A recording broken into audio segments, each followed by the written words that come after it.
Welcome to High Vibration Q&A, and thank you, Tiana Rockwell, so much for being here with me this morning. I really appreciate you making the time to do this, and it's just really special that we get to spend this time together. I just really appreciate you doing this for me. So Tiana Rockwell, she is a top age group triathlete who has competed in 13 Ironman triathlons, and she's ranked in the top 1% of the world in 2022. She recently qualified for and competed in the Ironman World Championship in Kona, Hawaii, and we're going to talk all about that. It's so exciting. So Tiana is also a functional nutrition therapy practitioner, and she trains other high-level athletes to eat well with whole foods to optimize performance. She co-teaches a course also called Your Real Food RX, and this course helps participants transition to a whole food diet and overcome roadblocks to healthier lifestyles. Her Instagram handle is @tryrealfood, and her website is tryrealfood.com. So welcome, Tiana. Thank you. Thanks for having me. Yeah, of course. So the November edition of Cura Healing Magazine, which is a magazine all about natural health and healing in mind, body, and spirit.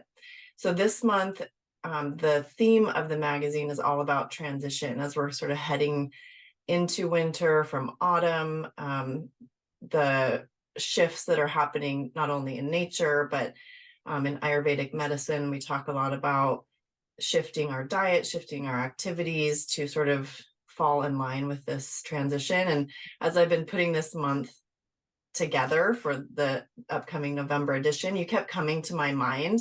And there's a few reasons for that. First, you're a triathlete, and this Ironman World Championship, we've been sort of talking about it when we were chatting on the phone. And triathlon is really one of the only sports, right, that has such a distinct and important transition as part of the timing and the integration of how well you do. It's like such a big part and a big piece of that sport. So that was one reason why you kept coming into my mind. But it's also, you're just in a major transition period of your life, right? And we'll come back to that a little later. But in these high level and highly competitive races, what is your transition strategy as you move from swimming to biking to running? Yeah, they definitely call the transition the fourth discipline in triathlon. So and then we have recently tagged on nutrition, which definitely is the fifth discipline. And I'm fingers crossed and hopeful that they're going to start adding a sixth discipline of like mental performance, because that is a piece that a lot of athletes weren't focused on in the past, and we're starting to focus on a lot more now. It certainly helped me a lot in the last year or two. So we can talk about that. But transitions wise, yeah, I mean, just like the other sports of swimming, biking, and running, my strategy is to practice them. So most triathletes would consider themselves, they should, if they're a triathlete, they're not a swimmer, they're not a biker, they're not a runner, they're a triathlete, which means it's not uncommon for us in training to move from one sport into the next. So I mean, multiple times a week, I'm on my bike at my house in my gym, and I'm getting right off the bike and going for a run out my front door. So that's the activity. So we're constantly practicing transitions and making sure that we're organized and successful. In iron distance, we are really lucky, and we have they're basically bags. So we put all of our gear in bags. So when we come out of the swim, we have a bag full of our cycling stuff, our helmet, our shoes, our socks, everything that we would need on the bike course. So just recently in Kona, I basically I'm really organized. I stack all the stuff in my bag is exactly how I'm going to want it. So the thing on the top is the first thing that I want. So usually it's a towel. The next thing in the bag is the next thing that I want to put on my body. So I'm basically just taking things out in order so that I don't have to think about it so much. It's just happening. I've already planned it in the past. And this year in Kona, I had 4 family members volunteering in the changing tent. And so I knew the likelihood of me having somebody that I knew and loved there to help me was going to be big. And part of that mental piece is I wanted to really be able to reflect on what went really well in the swim and not be so worried about what was coming up. So I actually wrote a list. That was the very thing on the top of my bag. And as soon as a volunteer came up to me, I just handed them the list, and they just helped me basically knock things out in order so that I didn't have to like think about it. I could talk about like, oh my gosh, like I saw this tropical fish and it was so beautiful and it was whatever. I mean, like I could talk about the swim and not worry that I was going to forget anything. So Yeah. it's kind of some of the strategies that I've been using during transition, especially for these big days. Mm-hmm. Mm-hmm. So your people or your volunteers are able to kind of come into that corral and help you. They have to sign up as a volunteer. So one of the rules in triathlon is you're not allowed to have any outside assistance at all. And so if you want to see, touch, give anything to anybody that you know and love, they need to actually be registered as a volunteer, which means they're volunteering to help everybody. Yeah, yeah. So those 4 family members that happened to be in the changing tent in Kona, they were helping hundreds of women that morning with, Mm-hmm. and I only saw 2 of the 4. I mean, it was crowded when I got into that tent. So I Yeah, didn't get to see everybody, but it was nice to have a familiar face there for sure. absolutely. That's fun. What are you telling yourself? Like what's going on in your mind as you're Mm-hmm. transitioning from one really grueling piece to another? Mm-hmm. My mantra for a lot of the transitions is burn no matches. Uh-huh. So we kind of use the philosophy as like we have a match book when we start the event, and anytime you surge or and like the form, like I used to race with a CGM on a continuous blood glucose monitor. So like I'm looking at anytime your cortisol spiking or your effort is spiking and you're getting a sugar spike or you're burning through sugar, all of those instances you're burning a match and you only have a limited amount of them in an event. So you Mm-hmm. want to be really mindful of when you choose to burn a match. And for me personally, I do not want to burn any matches in transition. Mm-hmm. It happens to be a time that a lot of people get really worked up in the sport of triathlon because oftentimes when you go out to bike 112 miles, like you're in areas where you're alone for hours at a Yeah. time. But when you come into transition, it's usually where all your friends and family are. So there's just a lot of energy there. It's really easy to get like really worked up in those, like Mm-hmm. just your heart rate can get really high really fast. So the mantra is like, take deep breaths, like you want to move through transition with purpose, but I don't need to burn any matches. I don't need to spike my blood sugar. I don't need to like run through it like a Mm-hmm. crazy woman. So I'm just Mm-hmm. trying to stay calm. Mm-hmm. So is there something that happened, like say for example you have a really terrible swim or a really terrible bike and then you have Mm-hmm. a whole marathon to run coming up, Mm-hmm. right? So if you're getting off of your bike and you had a really terrible time and you're feeling like you didn't meet the goals that you were, I don't know if this has happened for you, but I'm just kind of imagining Mm-hmm. in my mind, like how do you let go of that in anticipation of the next huge challenge that's coming up? Yeah, the very first 70.3, so the half Ironman distance that I ever ran, I struggled with cramps on the bike so bad at the end. And I will never forget, I got off my bike and I went straight to the side of the transition area where my husband was standing. And I was like, I'm done. I can't do this anymore. My body is not Mhm. cooperating and I have to be done. And he was just like, no, just like, even just start, get out there and just walk a little bit. And like, just if it's not working, somebody can bring you back. Like you can do not finish DNF out Yeah. there, but like at least start and try it. So Yeah. grateful for him to have given that a little bit of a push Mhm. because I learned really early on what happened in the past doesn't always affect what's going to happen in the future. And although Mhm. you would think that if you were cramping on the bike, it would absolutely affect your run. And I'm sure in a way it did. But within 10 or 15 minutes of walking, I was actually able to like shake it off and I was able Mhm. to run that entire half marathon once I got my legs back underneath me. Mhm. So it was a good lesson in that first one that I carried with me throughout is mentally, emotionally, physically, like what just happened doesn't Mhm. have to play a role in what's going to happen in the future. So once I'm out of the swim, that's done. And I don't need to, there's nothing I can do to change any of that. And the only thing that I have control over is like my attitude moving forward and the things that I have control over, like eating and drinking, my mindset, how I'm giving gratitude towards myself and towards the volunteers and towards other athletes. Like I have control over that stuff. But if I had a bad swim, it's a bad swim. And there's nothing I can do about it now. So Yeah.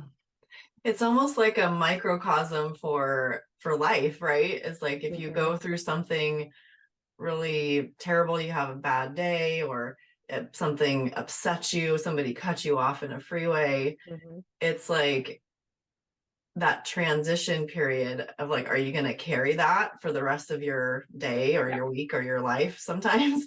Or are you going Yep. to just let it go, shake it off? Like I had a bad swim, I had a bad commute to work, and let it be, take a deep Mm-hmm. breath and move on. Right. It's kind of cool that way. I feel like it's Mm-hmm. like a little, like a bubble of what happens in our Yep. life. Right?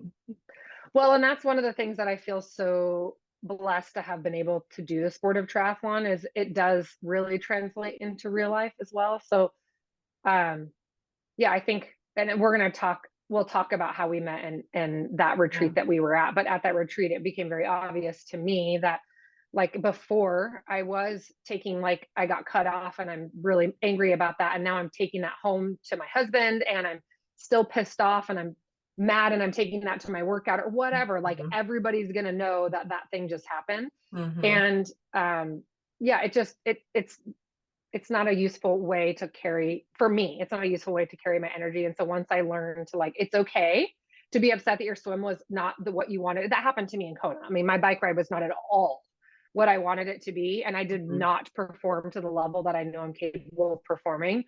But it's okay because there were a lot of really wonderful things that I could focus on, or I could focus on those negative things, which would carry into the run. And I didn't want that. So Yeah. to be able to take an emotion and just keep it in, when I coach other athletes, I talk keeping it in the bucket, like when you're training, be all in for training. Don't like be thinking about that fight you have with your spouse or the grades that you need to talk to about your kid, whatever that is, like be present and Mhm. then leave training in the training bucket and step out and now come into your family bucket and like be Yeah. present for your family. Same with Hard to transitions. do. It's hard to Leave the do. swim in the swim. Yeah. Yeah. It Yeah, is. It takes a lot of work, but it and does. practice. Yeah. Yeah. Yeah. Yeah, I'm not all that great about the buckets. My buckets are all swishing together. So going to how we met. So Tiana and Mhm. I met at a retreat, like she had mentioned, and it's called Hoffman Retreat. And their tagline is when you're serious about change. And it's a really intense week-long retreat that really was just life-changing for me. And it just really opened my heart and helped me in the transition that I'm currently in my life, where I'm in a new arena. I'm doing something completely different. But you and I connected in at the retreat, and through that process, you and I have kept in touch, and you've been talking about how as you you qualified for Kona and you made the decision to then retire from sort of this high level competitive triathlon and Ironman training and this lifestyle that you've had for so long. Um, how did you come to that idea that this was going to be your last one? Like, I know it was kind of happening in your mind before you went to Hoffman, but Mhm. can you kind of tell us where that came from? Yeah, I think when you're not a professional in a sport as an athlete, like and a lot of professionals in triathlon also still have like other jobs that bring them income, but like I'm not. I'm an age grouper, so that basically means I have an 8 to 5 job Yeah. outside of that, and I'm basically training early in the morning and late in the evening and trying to like cram everything else in between all this training. Mm-hmm. I don't make money doing this sport. And so we do it because we love it and we Yeah. do it because it's fun and we do it because it keeps us healthy. And there came a time for me probably about, I mean, honestly, probably about 3 or 4 years ago where I just started questioning, like, is this really healthy for my body? Is this really fun? Am I doing this because I love it or am I doing it because it's all I know? Like, Mm-hmm. it's just what I've been doing the last 10 years. So I'm just going to keep doing it. Yeah. I think I mean, at the Hoffman retreat, we learned a lot about patterns. And I think I was just definitely stuck in one of those patterns. And although I felt it, like I knew that I was stuck in like a habit, a pattern that I could feel it wasn't right for me. I didn't know. It sounds so silly in hindsight, but like I just didn't know how to change it. Like I didn't know.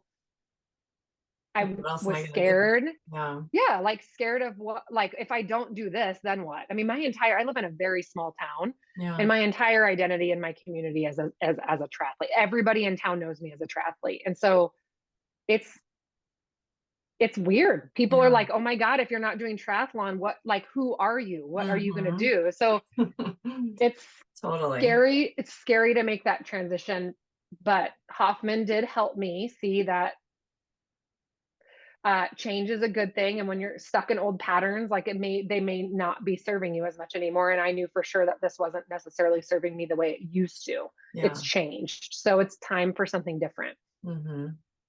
And connecting to that essence of you, right? The essence of Hmm. you is not Tiana the triathlete. The essence Hmm. of you is that spiritual self. And I just totally resonate with that. Like everybody knows me as a physician. And now, Hmm. and my kids are like, so who are you? If you're not a physician, even my kids are like, well, who are you? What do you do now? What do I tell people? Right. It's just like this identification with our vocation or, this label. And it can be like, take the ground out from underneath us, right? Hmm. Yeah.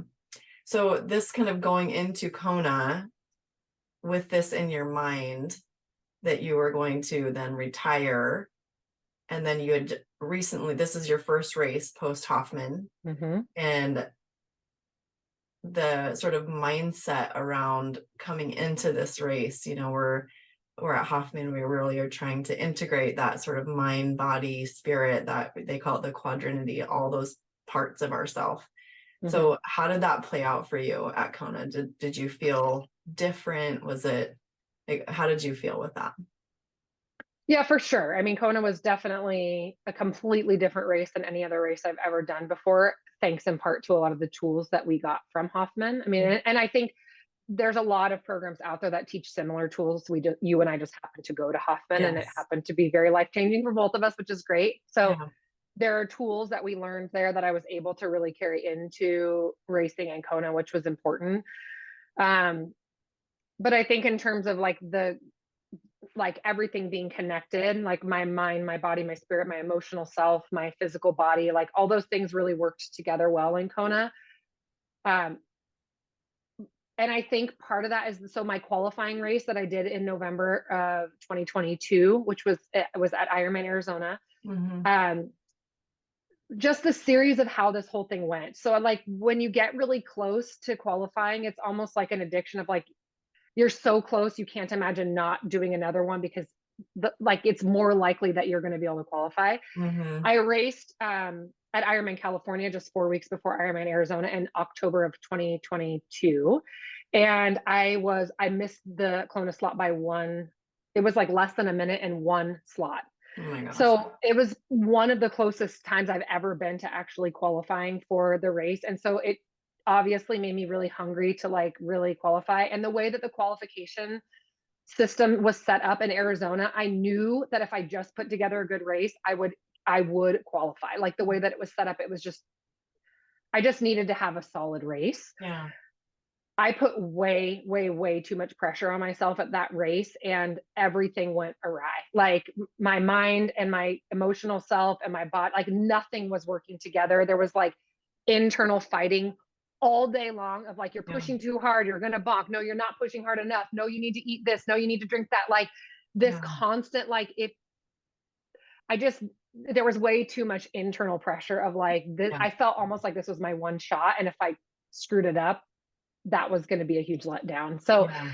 coming off of that race, I was miserable when I finished that race. It was just not fun at all.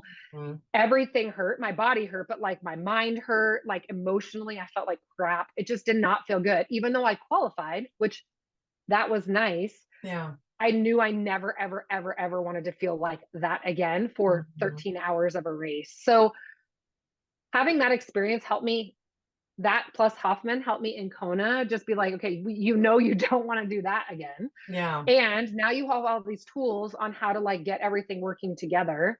Um, so it just made for a really peaceful, quiet race in Kona. Like there was a lot that went wrong on that day because that's the nature of the sport. Yeah. And it was really easy just to like let those things go. Where before I think I would have felt like this error is going to like build on the next, like everything is cumulative. It just Mm-hmm. didn't feel like that in Kona. Like, okay, I was having a really hard time in Kona controlling my core temperature.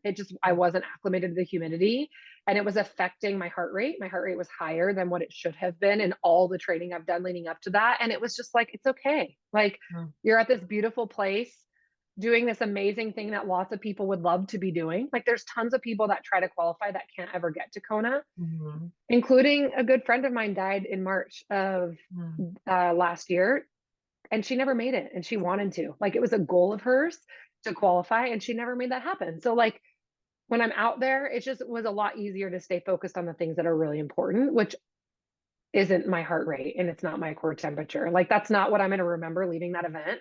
It's like all the other athletes and the volunteers and the experience and the sunset and like all these amazing things that I remember. But Hoffman especially helped me focus on those things instead of all the stuff that was going wrong, which helped keep everything in sync. I never felt like my emotional child, my like intellect, and my body were all like totally on the same team that day, which was the first time in a long time that that's happened. So that was good. That's a good day when that happens. Oh gosh, yeah, for sure. Yeah. Yeah. Yeah. I've never done an Ironman or anything of that nature, triathlon. I've done like a sprint, but I have done other endurance races, and there's often a big chunk of time that we spend in what I call the pain cave. And you probably have a similar word for it, but it's that period of sort of absolute suck when your body is just like screaming to stop and your mind is telling you to keep pushing through. It's like that fight that you were talking about. And I read on your blog about your chimp and professor, like what you talked about as your chimp and professor. Can you tell us what that is and how that was showing up in your life, and especially when you're in the pain cave, what is happening? Yeah, so there's a book that I have all of my athletes read by a sports psychologist, and it's called The Brave Athlete. And in The Brave Athlete, they teach you um basically you have like your computer brain, which is like your autonomic nervous system. It's like your lungs are breathing, your heart is pumping, it's all the body functions that we don't necessarily have control over. They're happening behind the scenes and we don't have to think about them. And then you have these other two aspects of your being, that one is the professor and one is the chimp. And the professor is basically like your rational brain. It's like living in the here and now. It's able to make logical decisions like, oh, your heart rate is too high and you need to back off if you want to continue to do this for the next 4 hours. Like, that's your professor helping you make those smart choices. The chimp is, I've always imagined the chimp pre-Hoffman as this like 2-year-old baby that lives in my mind that like constantly is throwing temper tantrums if it doesn't get its way. So it's basically it has needs for survival. Like, it wants food and drink and it wants to be comfortable. And so anytime you get out of that, like your comfort zone, or you're getting behind in calories or hydration, which just happens in our sport, no matter how much you eat, the chimp gets louder and louder. And so these battles in my mind have been going on for years. And it's interesting. The book gives you a lot of tools on like how to manage, like when your chimp has a fit, like tools to help calm the chimp down and like get them back online. But it really wasn't until Hoffman. So Hoffman, like you mentioned, teaches the quadrinity, which the chimp would be similar to what Hoffman teaches as the emotional child. Yeah. And the one thing that I love that Hoffman taught that the Brave Athlete didn't necessarily teach, that I did carry with me to Kona, is the chimp or the emotional child can show up at different ages. And that never happened to me before. The emotional child or the chimp was always this like 2-year-old, pardon my French, but like this pain in the ass that was like constantly in my mind, never really on my team, always a problem. Like, I was always having to deal with this child. But it's been really helpful now that chimp or the emotional child oftentimes shows up as like a teenager who has more capability of rationalizing with the professor, or as Hoffman labels that as the intellect, like it's our brain aspect. And then Hoffman has the body, which would be like the computer brain and what we were taught from Brave Athlete, but the whole body, not just the autonomic nervous system, but like the whole body is one. And then Hoffman teaches spiritual self. So obviously, when those three things are in alignment, the body, the intellect, and the emotional child, then you can really live in your light, in your spiritual self, which is very helpful. And then again, is something I love the Brave Athlete so much. I would highly recommend anybody read it that's an athlete. But that spiritual self is left out of that book, which Hoffman brought it to that next level. And that, I think, is what helped me bring it all together for Kona, which I never really had that before. So yeah, so professor and the chimp are just two aspects of what Hoffman would coin as the quadrinity that you really want on the same team, but they don't always play on the same team. Yeah. Yeah, it's interesting you said you had always viewed your chimp as sort of a problem to be managed, right? And I think that is such a it's just a really useful thing, because as we were taught at Hoffman, our emotional child is often very much ignored by most adults, right? Is we don't allow ourselves to sort of feel those feelings.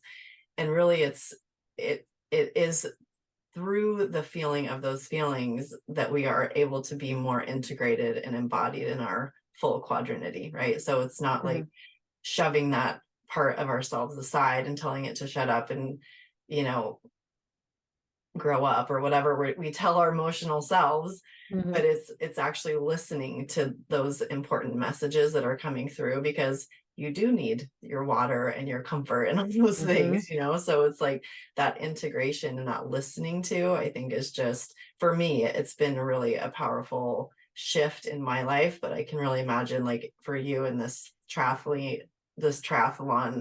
microcosm, essentially, that would be really powerful way to, like, move through that day differently than you ever have before. Yes, and we are also taught at Hoffman that the emotional child is also our fun. Like, if you Yeah. really do look at like Yes. 2, 4, 8-year-old kids, they know how to play. Like, if you let Absolutely. them, they know how to have a good time, and we lose that as adults. And that's for sure something that I learned at Hoffman and was able to carry into the race with me, as I am an age group triathlete. I do this for fun. Yeah. And there are lots of opportunities to smile and have a good time when you're racing. And I had lost that before. So yeah, there are a lot of moments in a race, especially where the emotional child is upset, like they're not getting their needs met, so to speak. But there were a lot of opportunities to actually like smile and have a good time and bring play into it and still be taking the whole thing seriously. So it was, again, nice to find that. I love that. What was your most fun memory of your race during the race day? I think, and I think we'll probably talk about it a little bit later too, but I follow quite a few PC athletes on social media, and I happen to be out on in Kona, there's a really long stretch on the Queen K highway that's like about 6 to 7 miles long, and it can be fairly lonely out there. So you're really just out there with other athletes. And I happened to get on that stretch of the marathon with one of the PC athletes that I follow. And it was just really, really, really wonderful to be side by side with her for that whole stretch, because lots of other athletes were encouraging her. Her guide had a great sense of humor. So he was constantly like keeping us all lively. And it just was it puts things in perspective. Like, I think sometimes we all feel like our life is really, really, really hard. Yeah. And then when you realize what other people have to go through to get to the same place that you're at right now, I am a physically capable body. Like, I'm not physically challenged. And to think how hard it was for me to get there, and like, she's there. Yeah. It's really remarkable. So that stretch for me was for sure my most memorable of the whole race because of that, because she was there. Yeah. That's so great. That's Yeah. great. So do you have, I'm sure you have, but so what mindset tools do you have or bring with you during your training, which is really intense, and then on race day? I don't necessarily have specific tools, so to speak, that I use. I think more like I'm really pointed with how, like, who I'm surrounding myself with. Mhm. Um, like I've excused myself from relationships with other athletes that I used to train with on a regular basis who are really eager to point out like everything that's gone wrong and how hard everything is. And it's just not an energy that I want to be around. Like I want to be Mhm. surrounded by people who are constantly encouraging and are pointing out the positive. And not that we're all going to be like that all the time, but generally speaking. So Sure. I think anytime you pick a hobby or you have a job that's challenging, it's really important to like say yes to the people who are going to really support you through that. And my husband is amazing. Like Mhm. he's like the first one to check in. He's the first one to encourage me to keep going. I just don't think he would have let me quit if he knew I really like he could see the potential there. So he was really instrumental in making sure that I um saw the positives and things and continued on when I wanted to continue on. And ironically, he's my biggest fan of retiring from the sport now. Like he also sees that I'm ready to move on. So like he Yeah. wants to be supportive in that. And he's not pressuring me to like, what's that gonna be? He's really good at like take the time you need and Mhm. like do what you really want to do, whatever that looks like. So Mhm. I think for me, the people that are in my life that are influencing me on a regular basis are the Mhm. tools that I use Yeah. regularly. That I call on them when I'm having a hard day and they're Mhm. really great at keeping me focused. And I choose the people that I want to train with. So I had two really amazing training partners going into Kona, one that I rode and ran with and the other one that I swam with that just kept reminding me that this is fun and that we have a lot to be grateful for and how exciting it is that we get to do this thing. So Yeah. it's Yeah. pretty critical. Yeah. Yeah. I mean, I could see that that would be such a powerful sort of motivator is having those people around you. And then that sort of remembering and that reminder of all the things that we do have to be grateful for and just what a privilege that is, like that you got to be in that space in Kona Hmm. and using that as sort of a guiding light throughout your time. Hmm. For Yeah. sure. So when in your blog, you've also written about a lot of your Ironman races and you've shared like the disappointments that you've gone through and trying to qualify for Kona, but as you mentioned before, not quite getting there. And even by just less than a minute, you didn't qualify. So how do you sort of keep going? Like what is it in your mind that keeps you going, that keeps you pushing through to qualify or keeps pushing you to meet that goal, even though it's so grueling to get through that giant race and then starting again with that training again. And like what is it that drove you to do that? I think being close was helpful, but I know Yeah. not everybody is close. Early in my career as a triathlete, I wasn't close. Yeah. So it was this big carrot dangling far, far away in front of me. Hmm. And again, like really the people that are in the sport are some of my closest friends. And it's just really like a lot of people get done with work and they like meet their friends at the bar for a glass of wine or a drink Yeah. or whatever. Like I just happened to meet my friends at the pool or at the gym and we would do a workout together. So I don't think it's much different than people like connecting with their friends after work to like let off steam Yeah. however they choose to do it. I just happen to do it through physical activity. Um, and like I said, I think the people that are in my life are really helpful in reminding me that I can, that just because I didn't qualify this time doesn't mean that I won't. Hmm. And lots of encouragement from those around me to just if it's still a goal and a dream of mine to don't give up on that goal or dream. The people in your life are so critical. I mean, I coach athletes who don't have supportive partners, and it's really hard. It's really, really, really hard for them Hmm. to achieve their goals. I mean, it Yeah. is amazing how much other people in your life affect you. And I think a lot of times we don't notice that. Like we don't pay attention to how other people's energy is affecting our own energy. And I see it a lot with social media now, which is one of the reasons that I've stopped following a lot of the athletes that make me feel like I'm not good enough, like I'm not skinny enough or I'm not fast enough, like I'll never be able to do what they're doing. I can't follow. I stopped following those people a long time ago because I recognized it wasn't healthy for me. And Mm-hmm. I started following a lot of the PC athletes because it helps me remember that I do have, like I have a really great situation. I have a capable body, I have a capable mind. I have a lot of tools that other people don't have that I can use, and it makes me feel very grateful to be in the Mm-hmm. body and in the space that I'm in. Mm-hmm.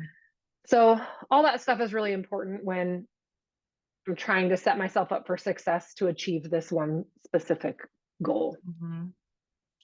Yeah, and that can also translate into real life too, right? When isn't it like you're the five closest people you spend your time with, or that's essentially like the amount of money that you'll probably make, that's the level of success that you'll probably reach. It's like those five people or however many in your group, but it is that little close-knit group is really the driving force of whether or not we tend to be Mm-hmm. successful. It's not always the case, but um, really surrounding yourself with people that are supportive of you and want you to do well and are encouraging you in whatever goal you're trying to reach, be Mm-hmm. it triathlon or going and getting a degree or whatever it is. It's those people that you surround yourself with are the most important, and social media is such a huge that's a great reminder, is like following people or even staying off of social media and stop that comparison, because it can just really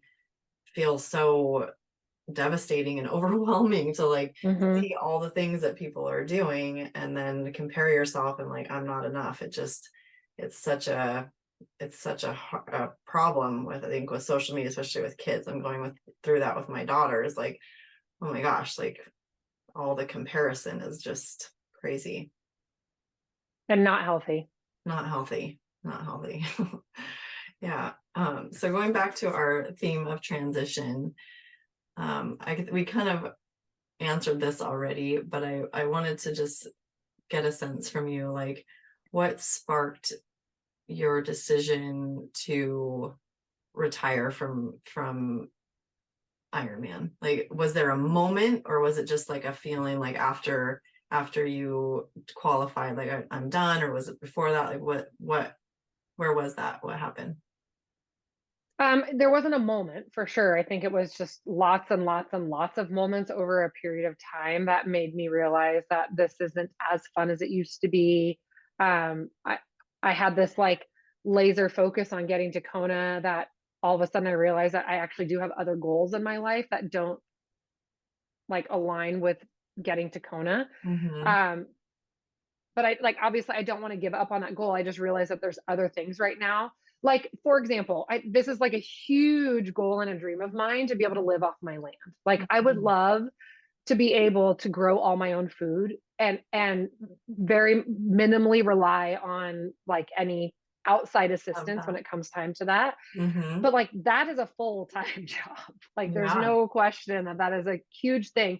And I mean, I was training 20 to 30 hours a week for racing for fulls. So um just wanting to be able to shift that time to something else. I think from an emotional standpoint, um we often say in sport and in any sport, it's not just endurance sports or triathlon, but like when you get yourself into that pain cave, to that spot that things are so uncomfortable, it's a form of meditation for those of us that don't necessarily know or have success with like quietly sitting and meditating. But the Mm-hmm. goal of meditation is to quiet the mind and be able to think of nothing really, to Mm-hmm. like have a clear mind where you don't have thoughts racing through.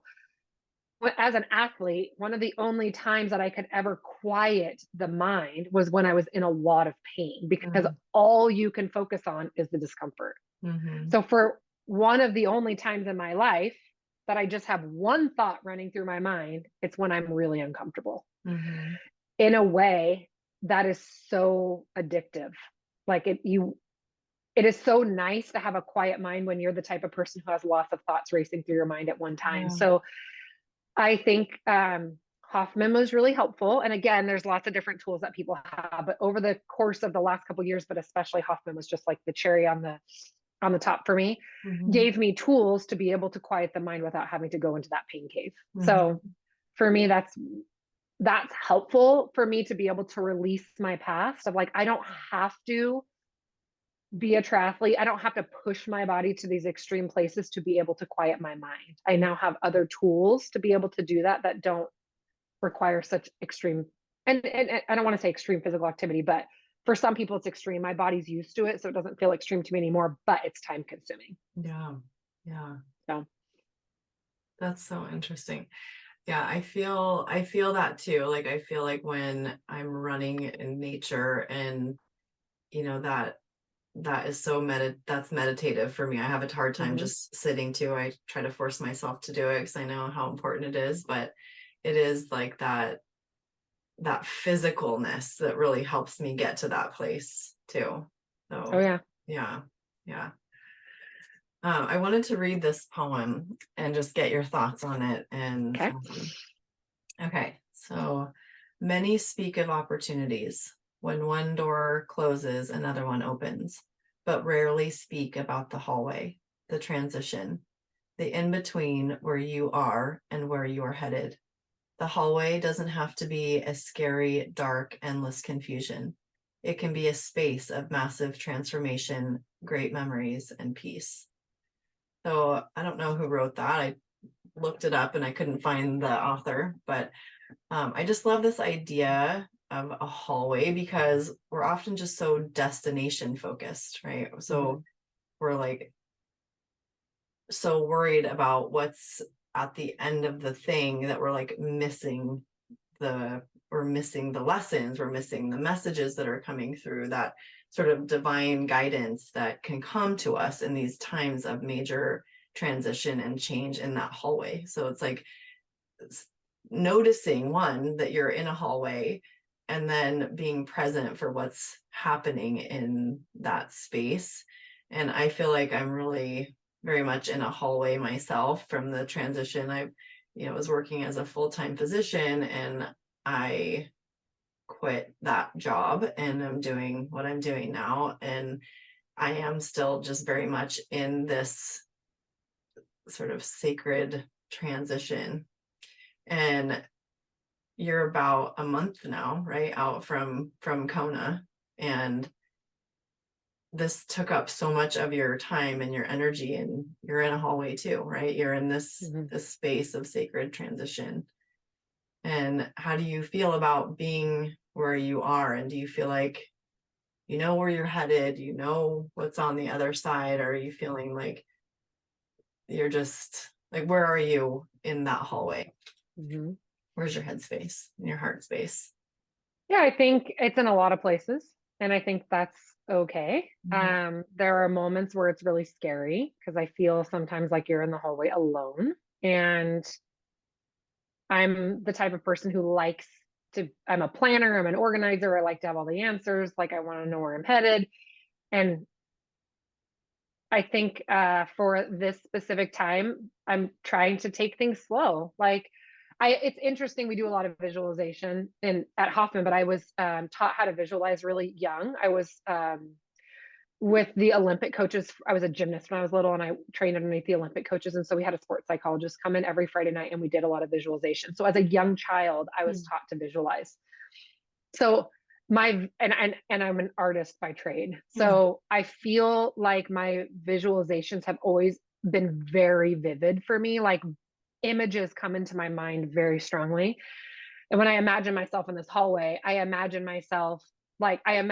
the walls like wallpaper being covered with images, like wonderful like pictures of my Mm. own story, like family and friends and like pictures of the race and like all this stuff are just covering the walls. Mm. And there's windows and I can like see my family and friends out there. Like they're there, but they're not in the hallway necessarily with me. Mhm. But I certainly feel like if at any moment I needed support, like they would like be able to come in and join me if they needed to. But Mhm. I think I just have to rely heavily on the fact that like I don't know which door is the right door right now Mhm. for me to go towards. And I think sitting in the discomfort of just not having all the answers is challenging, but in a way, right now still feels really peaceful to me. Mhm. I can see where like 2, 3, 4 months down the road, if I still feel like I'm in the hallway, how that can add more stress of like feeling like, and I think a lot of it is society. I mean, Mhm. every single person in my community who has heard that I'm not racing, they all, so the first question always is, what's next? Like Yeah. now that Kona's done, what are you racing next? And I'm like, okay, Mhm. I'm not. Uh-huh. Mhm. And then they want to know, well, what are you doing? So it's like the same thing we talked about earlier, like what's your profession? Like our Yeah. identity is so tied to that.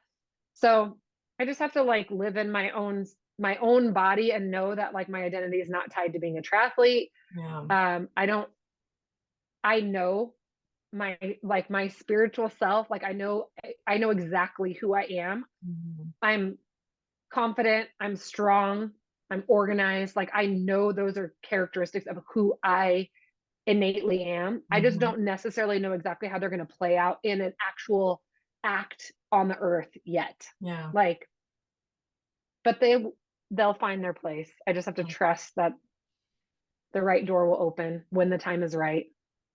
Absolutely. Yeah, and just relying on those practices that we learned at Hoffman, it's like connecting every day to, and you don't have to go to Hoffman to do this, right? It's just that Yeah. connection to your what's going on in your body, what's going on with your emotions, what's going on with your intellect or your thinking brain, and trying to honor what's happening with all those pieces of you and listening to that sort of inner knowing, that highest self or best self, and letting her guide the way, and just know that there is a next thing, but it doesn't have to be right now. And that's something I'm like reminding myself as I'm talking to myself, is like, I don't have to know what it is. I just have to lead with my heart and it will come. Right. Hmm. Yeah. Tiana, you are such an inspiration to me. You are an athlete. You're an incredible athlete. You've reached amazing heights in your career as a triathlete.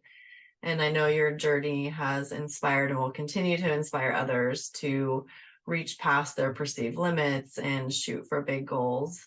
But more than that, you are just a beautiful human being inside and out. And I am so grateful that our paths have crossed and I have the privilege of calling you my friend. But as we close, I would like if you would share in this practice of IGR. And the practice of IGR is just intention, gratitude, and reciprocity. And it's just a heart opening ritual that's meant to deepen connection and understanding between us and, in both ourselves and in our relationship. And as we go through it, we'll both answer the questions. Okay. So Okay. intention. So let's set an intention for the upcoming week, month, or a year.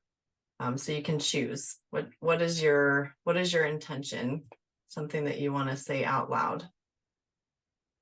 The intention right now for me is to move slow, Mm-hmm. just I to love slow that. down. Yeah. I feel like we miss a lot when we're constantly rushing from place to place. And I definitely, again, it was a practice that helped that we were taught at Hoffman. And I definitely notice a lot more when I slow down. So I have Mm-hmm. this golden opportunity now that I'm done racing to do that. So my intention is to move more slowly. I love it. Beautiful.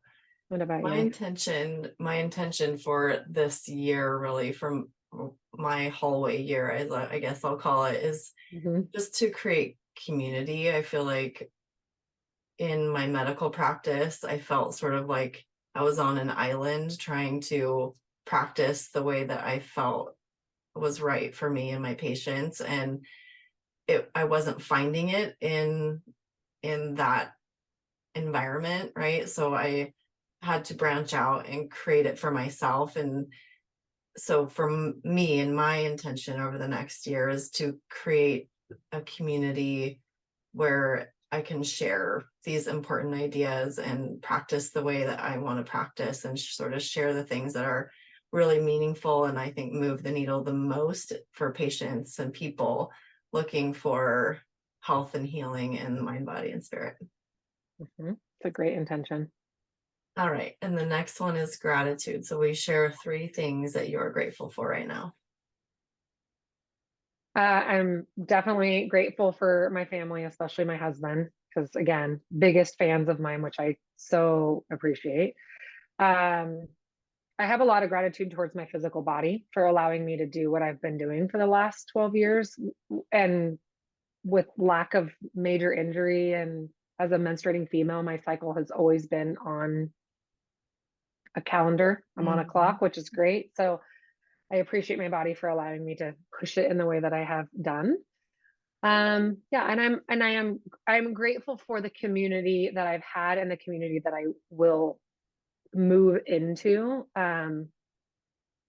They are so important, especially for women, but for every human. We're not meant to do this whole ride solo. So Mm. I am I'm grateful for us meeting, for the community that we've created post Hoffman, for the support that way, and then obviously all the communities I have in my own little network here at home, which has been great.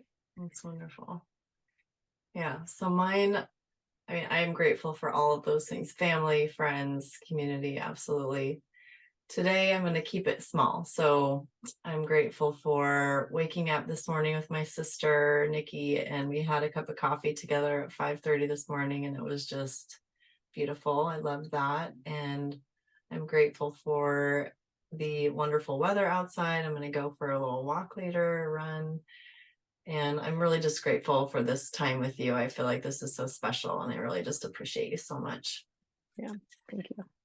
And the last thing is reciprocity. So reciprocity to me is like a give and take, right? So we as human beings, we just utilize resources. We are living on this planet. We are breathing in the air. We're, eating food, and we're consuming, right? So reciprocity to me is like that giving back of, and to me, it's like acknowledging that and acknowledging our own special and unique gifts that we have been given, and the privilege that we have, and using that in an intentional way to sort of give back energetically. So it doesn't necessarily have to be this grandiose, like I'm gonna, march for world peace, but it can be that, of course. But I just think thinking about Mhm.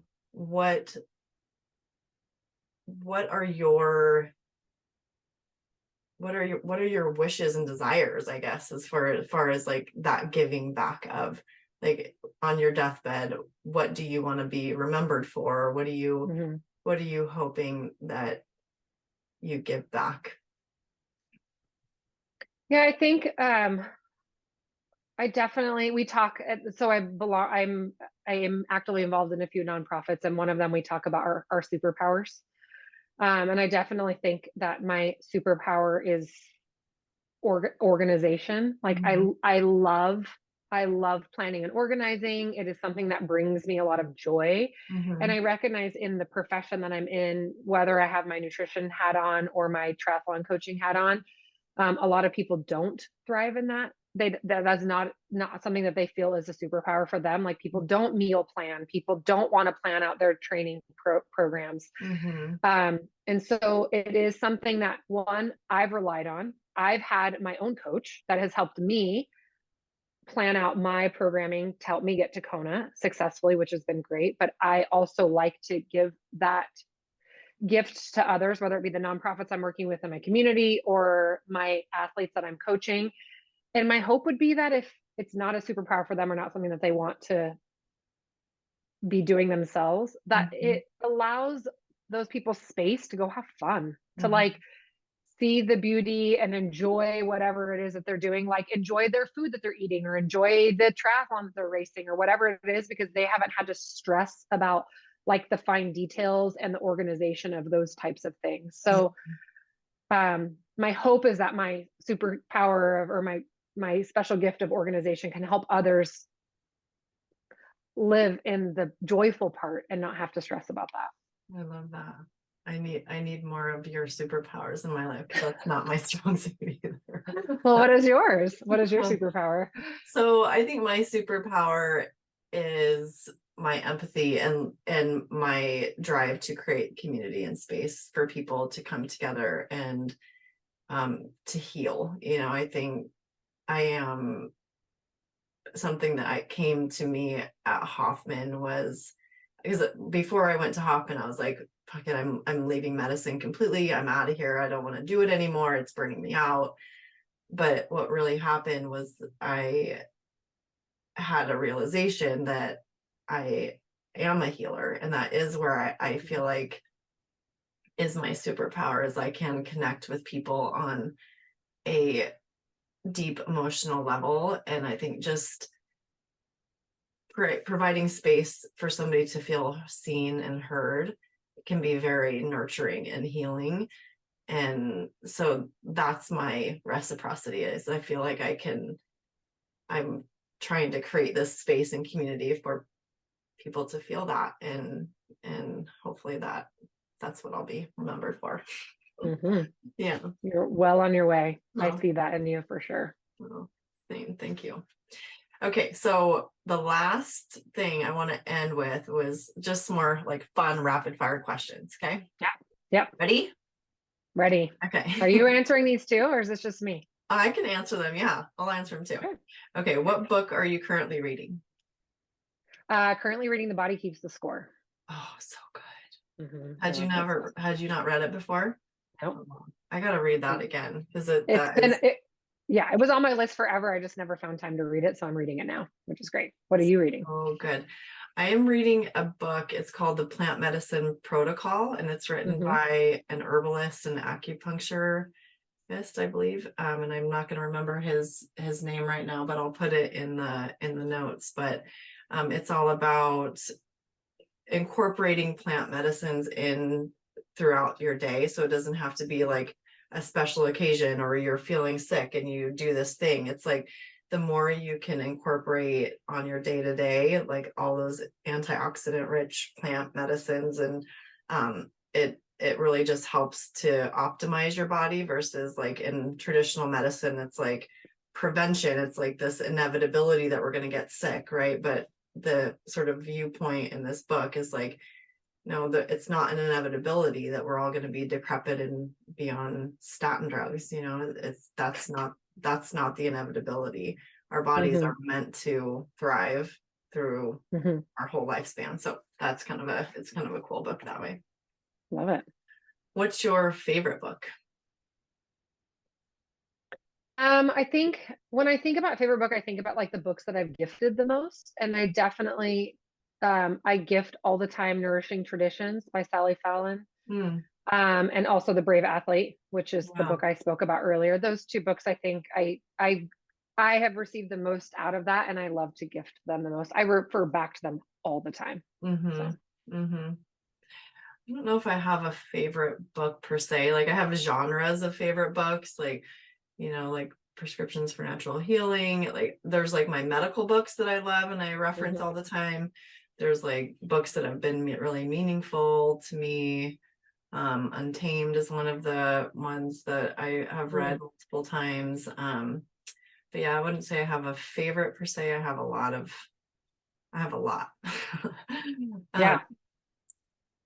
What are you watching, or the last thing that you watched? Do you watch TV? Is that something that you do?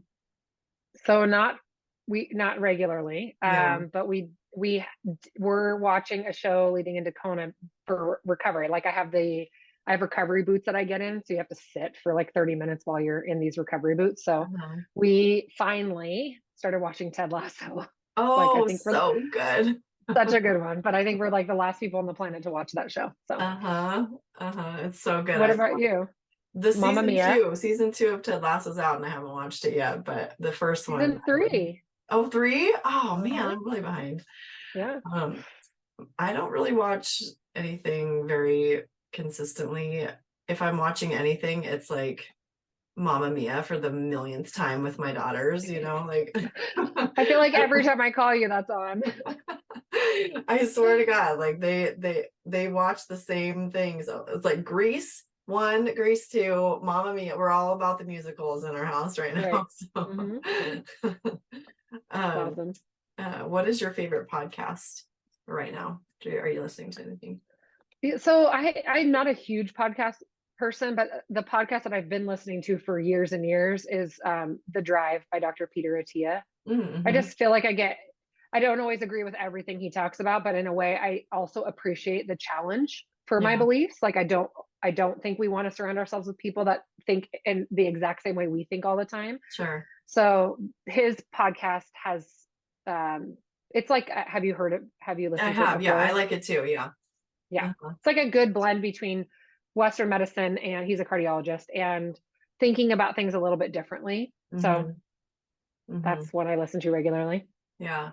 What about you? The Rich Roll podcast I listen Mm-hmm. to a lot. I mean, I'm sure you know who he's a Mm-hmm. high level triathlete or was, and he's all about plant-based, and he has really interesting guests on a lot. And so I listen to him a lot. Yeah. Great. Do you have a song that feels like church to you? Like when you hear it, it connects you to your spiritual self.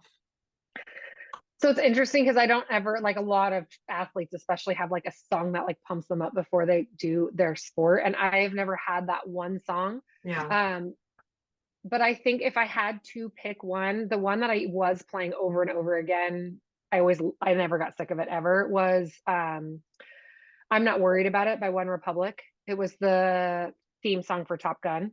Oh, okay. So that song always, like, my spiritual self is very light and playful, and um that song just makes me want to like sing and dance, and I feel like that definitely feels like getting me most to my authentic self. That's Yeah. one of probably many that could do it, but that was definitely one of them. Yeah, I love that. My spiritual self is like, I wouldn't say she's like melancholic, but she's very much like I could live in Seattle and like wear a hat and be okay with, like, that's where my spiritual self lives. Like we're just, so Indigo Girls, anything by Indigo Girls, or Mm-hmm. anything that like makes you want to like cry because it's such a sad song. That's the song that's my that's my spiritual self.